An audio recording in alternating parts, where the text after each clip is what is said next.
North America's Great Lakes region. Massive woodlands, freshwater lakes, and valuable minerals underfoot.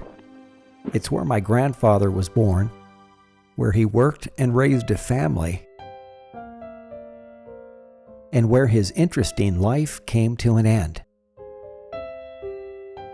His journey illustrates how to begin life with nothing in the land of everything and succeed beyond expectation.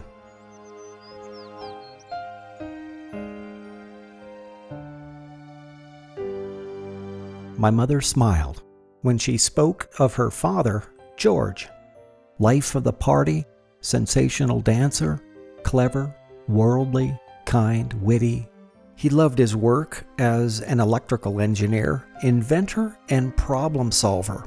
He was a humorist, an unrelenting practical joker, and known for his generosity. What George would not share was the story of his childhood. My mother, now gone, admittedly held an incomplete picture of her father's upbringing. She, as a child, was told not to ask. For me, that only cemented the mystery of the man I'd never met, my grandfather, George LaFreniere. By the time of my birth, he had died, but still, from the corner of my eye, curiously, he almost seemed visible. Bringing him into better focus would happen through a surprising connection made with a previously unknown relative in Michigan, my mother's sixth cousin, a talented researcher, genealogist, and historian. Through our collaboration, important facts emerged that helped construct the missing story of my grandfather and his family that would otherwise be lost to time.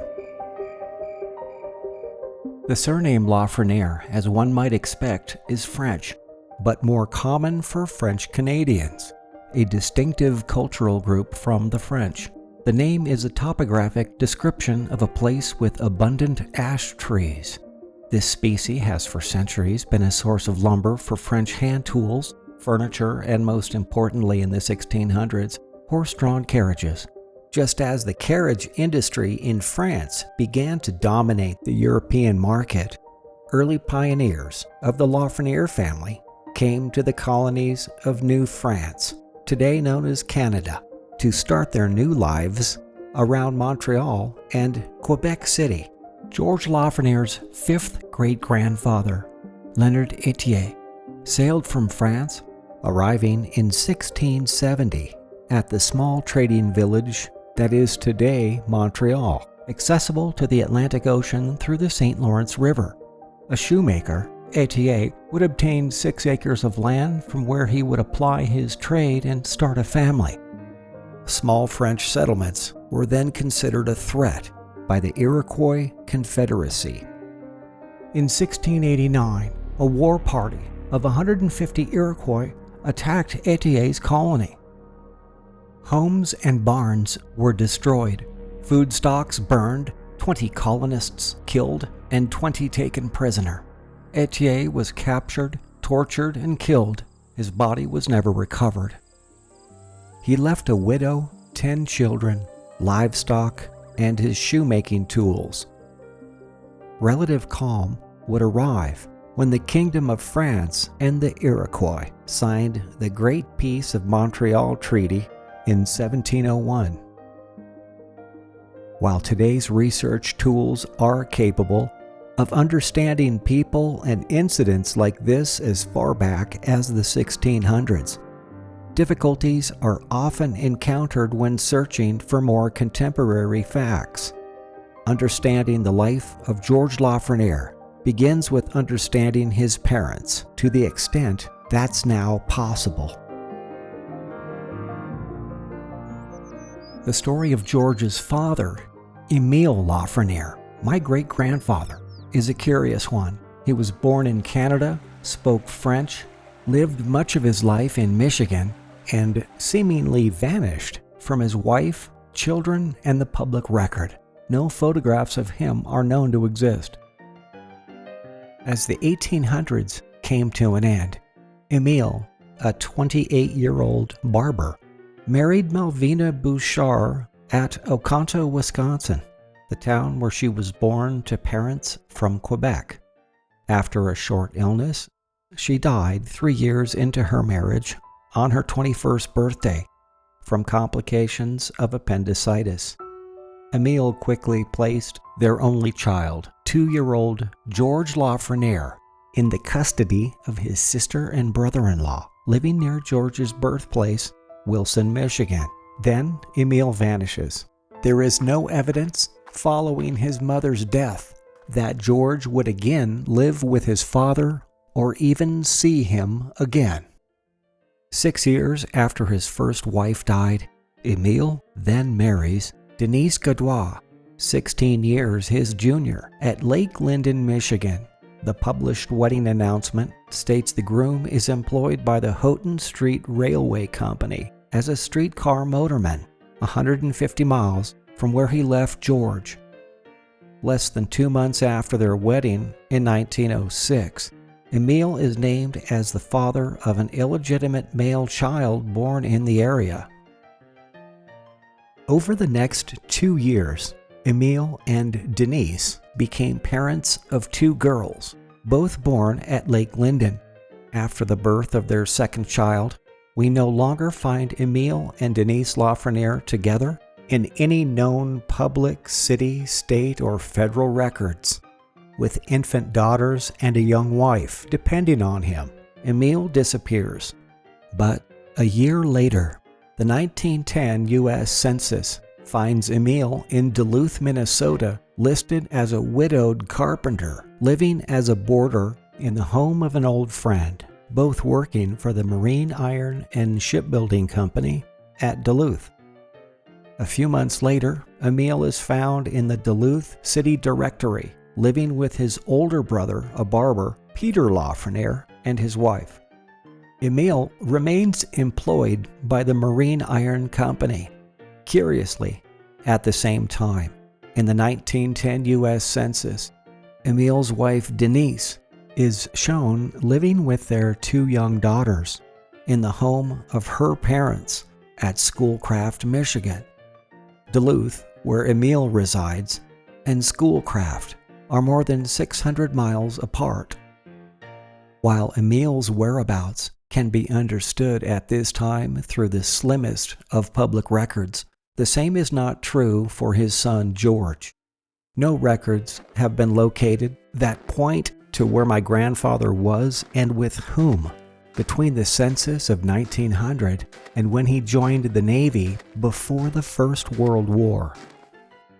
It's assumed, as a child, he lived throughout Michigan's Upper Peninsula with people on both sides of his family. My mother, with warmth in her voice, said George, raised a Catholic, was ultimately taken in by a generous and loving Protestant family on their farm near the Michigan-Wisconsin border, one of few childhood memories George would enjoy sharing.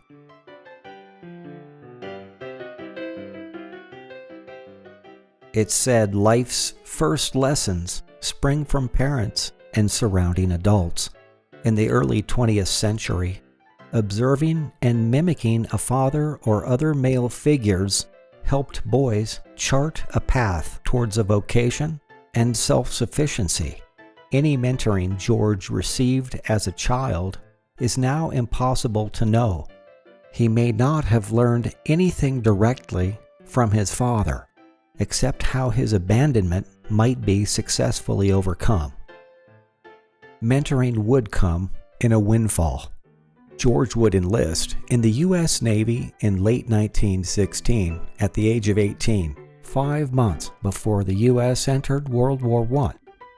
For George, shown here in the earliest known photo of him, naval industrial schools are where he finds an aptitude for technical complexity, leading to the job of a ship's fireman.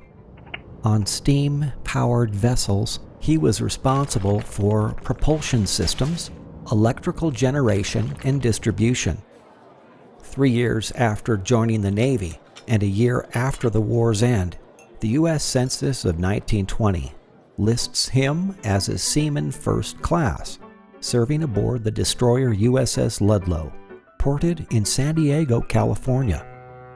George was released from the Navy 2 months later, in the spring of 1920. 5 months later, we find him on the manifest of the SS Olin, a U.S. merchant vessel traveling from Portland, Oregon to the port of Kobe, Japan, and back. The Olin was a new steam-powered cargo transport owned by the United States Shipping Board, which hired former U.S. sailors to support the international freight business. As a Navy-trained fireman, his job as a merchant mariner was to maintain the Olin's electrical systems and the 3 Scotch boilers that generated 2,400 horsepower, capable of pushing the ship and her cargo at 10 knots on the high seas. Having satisfied his merchant marine commitments, George, 22 and single, sets course for Minnesota's Iron Range. His time on the high seas was over, 250 years after his ancestors first sailed to North America from France. Hibbing was home to several extended family members with the name LaFreniere, his father not among them. The area's iron mines needed trained electricians with modern industrial experience. George was in the right place at the right time with the right skills. Finding work at Minnesota's iron mines wasn't a new prospect. They began producing a dozen years before George was born. Beginning in 1900, the Iron Range was the largest iron mining area in the world. Demand surged in the years around the First World War, followed by decreased production during the Great Depression, 1929, and the 10 years that followed. At the time George arrived at Hibbing, iron was needed for large civil infrastructure projects, automobiles, farm implements, and the emerging home appliance industry. His knowledge was vital in refitting mines with up-to-date electrical systems. George finds work and a bride, my grandmother, all within his first year off the high seas. As he embarked on his civilian career, the mines were becoming increasingly powered by electricity. The goal was to rapidly eliminate steam and diesel power in favor of electric everything: diamond core drilling equipment, excavating shovels to strip ore and load it onto railway cars pulled by electric-powered locomotives. So valuable was George, the Republic Steel Company leveraged his experience for more than 30 years to design, build, and oversee electrical operations at their mines in Minnesota and the Upper Peninsula of Michigan. Married to a resourceful young woman and surrounded by the curiosity of 2 young daughters, George's home life provides an environment different from anything he'd previously known. As a young father now himself, George may have given some thought to his father.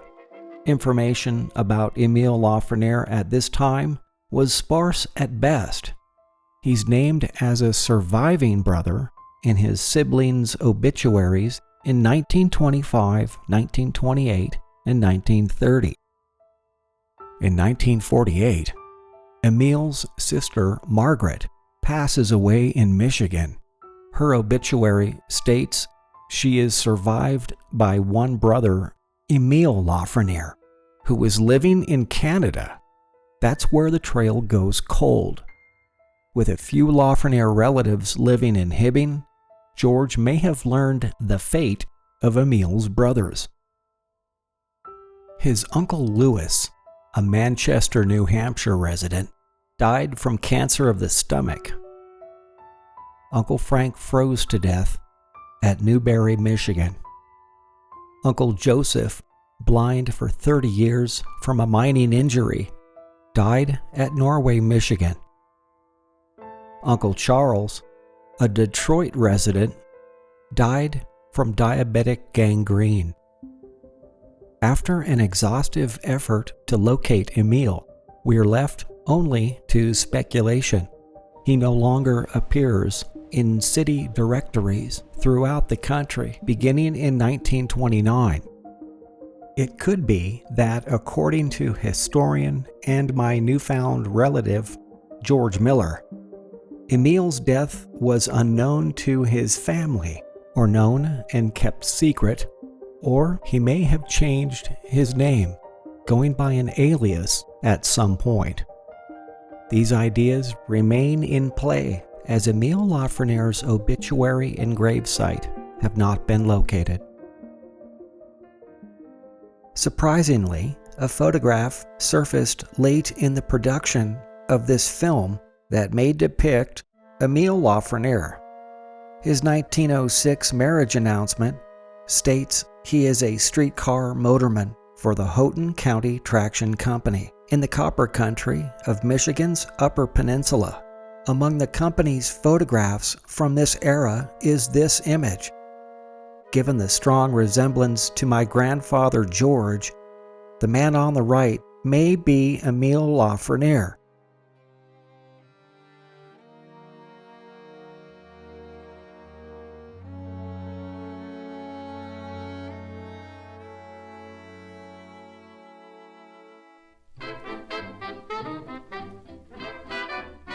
George and his young family found themselves in a variety of primitive company housing communities around Chisholm, Minnesota, including the Glen Mine and Alexandria Mine locations.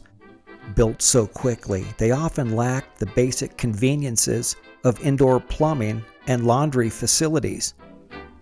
In 1936, his third child was born, Virginia Jenny LaFreniere. The family's living conditions would improve a few years later in 1939 when George is transferred to Republic Steel's underground mine at Negaunee, Michigan, 300 miles east of Chisholm, 10 miles from the banks of Lake Superior. The effects of the Great Depression were beginning to ease. 1940 was the best year for the nation's iron industry since 1929. Now living at Negaunee, Michigan, my mother would recall these years as the family's happiest. Immediately after George's eldest daughter, Diette, known as Dot, graduated from high school in 1941, George is transferred to Hibbing, Minnesota, returning to the Mesabi Iron Range. My mother, Audrey, would attend Hibbing High School, considered the grandest of all high schools in the nation when it opened. Funded through colossal mining revenues, it was the first high school in the nation to feature an indoor swimming pool. The 1,800-seat auditorium was modeled on the Capitol Theater in New York City.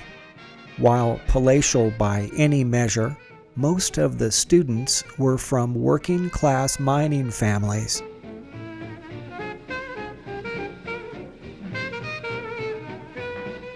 Once again, storm clouds of war cast their grieving shadows on the day of my grandparents' 20th wedding anniversary. Pearl Harbor was attacked. December 7, 1941. George, who'd sailed to Japan and served with the Navy in the Pacific, would have been keenly aware of Pearl Harbor's importance. 3 months before that infamous day, George's old merchant steamer, the SS Olin, transferred to British ownership, was torpedoed and sunk by the German submarine U-207 as it sailed from Rhode Island to Belfast, Northern Ireland. She carried 2,000 tons of general cargo and army stores, finding her watery grave off the southeast coast of Greenland. 3 hours later, the attacking submarine was located, hit, and sunk with all hands lost. Minnesota's Iron Range worked around the clock, contributing 3/4 of the world's iron to the war effort, helping minimize the stress of the war years. Dinner and dance parties were a regular affair at the LaFreniere home in Hibbing. George, an inspired dancer and considered a show-off by his wife Claire, invariably wanted to be seen as current with the popular dance steps. My mother Audrey, recognized locally as a top competitive high school dancer, was asked by George for a Lindy Hop lesson before one of their soirees. The following morning, to Audrey's amusement, Claire warned to never again share with her father a new dance step before any party. George would teach the Lindy Hop that night, wearing everyone out and making a general nuisance of himself, or so thought Claire. George was on the move constantly. In his basement shop, he built radios from surplus parts, designed kitchen appliances, and created perhaps the first electric-powered reclining chair, but never used it. If he was seen lounging around the house, there might be a cause for concern. At the war's end, Audrey would meet my father Clayton. They would marry in 1946. The following year, George, Claire, and daughter Jenny would move 280 miles east to the Upper Peninsula of Michigan. George accepted a promotion as chief electrician of the Tobin Mine in Crystal Falls, the top position for any industrial-scale electrician. He finds himself back amongst the ash trees, living and working 60 miles from his birthplace. The Tobin Mine, 2 miles from downtown Crystal Falls, Michigan, began as a surface pit, becoming an underground mine that in its lifetime electrically hoisted to the surface 13 million metric tons of iron ore. It began operations in 1901 but closed in 1943. George was called in 1947 to help bring it back to life. A decade after relocating to Michigan's Upper Peninsula, George and Claire are without children in their home for the first time in 30 years. George must have contemplated his journey, surviving an unsteady childhood, speaking only French until the age of 7, joining the Navy, powering warships across the high seas, and returning to build a family and a rewarding career. For a boy whose mother died when he was 2, and a father who quickly gave him away for others to raise, that's a pretty good run. His obituary reveals that at 63, George was found collapsed on the floor near the entrance to the Tobin Mine's electrical shop shortly after reporting for work. The day before, feeling as if he had the flu, George saw his doctor, who instructed him not to return to work the next day. My mom said when her mother woke the next morning, George had gotten out of bed, snuck out against doctor's orders, drove to work, and gave his crew their jobs for the day, and fell dead.